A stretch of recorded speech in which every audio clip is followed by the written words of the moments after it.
बड' लेटेस्ट आपडेटआव बयखौबो फरायबाय। दिनैनि रादाबखौ फरायदों आं प्रमद खाख्लारिया। गिबि निउस आपडेटआव दङ कर'ना भाइरासखौ लानानै प्रमद बर'आ सावराय जथुमाव जिरायदों। रायजोआव कर'ना भाइरासनि सन्देरनाया बारानिफ्राय बारासिन जानो हमबोदों। बिनि गेजेरावनो बिटिआरनि गाहाय थावनि क'क्राझारावबो कर'ना भाइरास पजिटिभनि अनजिमाया सानफा एफा बांगासिनो। बे थासारिखौ नोजोर बोनानै दिनै बिटिआरनि गाहाय खुंगिरि प्रमद बर'आ बिटिआरनि एमसिएलए क'क्राझार जिल्लानि जिल्ला बेंगिरि सेक्रेटारियेट आरो हेल्थ अफिसियेल्सफोरजों कभिड-19 नि बागै सावरायलायदों। मख'नो गोनांदि बे सावराय जथुमनि उनाव गाहाय खुंगिरि बिथाङा क'क्राझार सिभिल देहा फाहामसालियाव कभिड-19 भेक्सिननि गिबि द'जखौ थुजादों। गाहाय खुंगिरि बिथांजों लोगोसे माखासे एमसिएलएफोराबो कभिड-19 भेक्सिननि द'जखौ थुजायो। नैथियाव दङ अनजालि बसुमतारीखौ बुथारग्रा दायनिगिरिखौ फासि होनो थाखाय धरना होदों।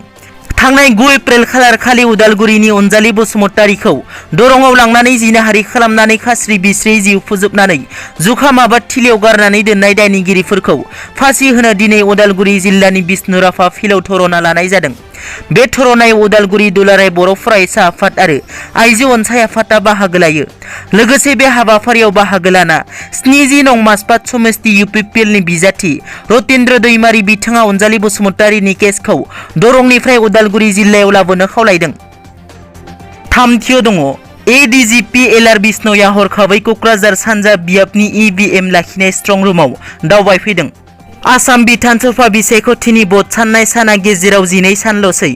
बे समावनो क'क्राझार सानजा जनजाति बिधानसभा बियाबनि इभिएम दोनथुमसालियाव आसामनि एडिजिपि एलआर बिष्णय आरो क'क्राझार सानजा बिधानसभा बियाबनि रिटार्निं बिबानगिरि भास्कर फुकनजों लोगोसे क'क्राझार जिल्लानि पुलिस बिबानगिरि राकेश रसना हरखाबै दावबायनानै सुलाद लाहैयो आरो थासारिखौ नोजोर होयो।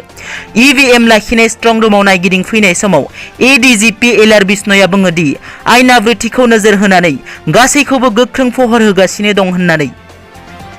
ब्रैथियाव दङ रायजोआव सोलोंथाइ खान्थिखौ लानानै फोसावदों गोदान खान्थि। हादरनाङै कर'ना भाइरासनि नैथि खोलोबनि साग्लोबनाया गिख्रंथाव महर लानायजों लोगोसे आसामावबो बांनो हमदों। बेखौ नोजोर बोनानै रायजोनि सिङाव थानाय सोलोंसालिफोरखौ लानानै गोदानै बिथोनलाइ फोसावदों। गोदानै फोसावनाय बिथोन बादियै रायजोनि फरायसालि, फरायसालिमा, मुलुगसोलोंसालिफोरनि थाखाय गोदानै भार्चुवेलनि राहा खालामनानै होनाय जागोन। लोगोसे 50% फरायसाफोरखौ लानानै थाखो खालामनो हागोन होनना मिथिहोदों। दिनैनि रादाबा एसेनोसै। नोंथांमोना जुदि आंनि चेनेलखौ दासिमबो साबस्क्राइब खालामाखै, अन्नानै साबस्क्राइब खालाम। गोजोन्थों।